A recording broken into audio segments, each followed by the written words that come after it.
এখন বাজে রাত 9টা আর হঠাৎ করে ইলেকট্রিসিটি চলে গেছে। জানি না শহরের দিকে এই প্রবলেমটা হয় কিনা, বাট গ্রামের দিকে এই গরমকালে কোনো কারণ ছাড়াই মাঝে মাঝে ইলেকট্রিসিটি চলে যায়। এই গরমের জ্বালায় সবাই অতিষ্ঠ হয়ে যাচ্ছিলাম, সেই জন্য বান্ধবীরা একে অপরকে কল করলাম, নবদের ছাদে সবাই মিট করলাম।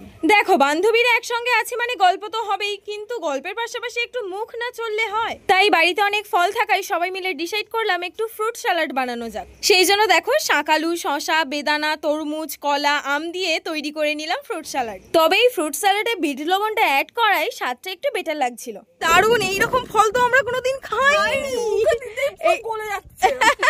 সুন্দর যে ফল খেতে হয় আমি জানতামই না এত সুন্দর খেতে লাগছে। ফলে কোনো রকম ভাবে কি রিভিউ দিবে?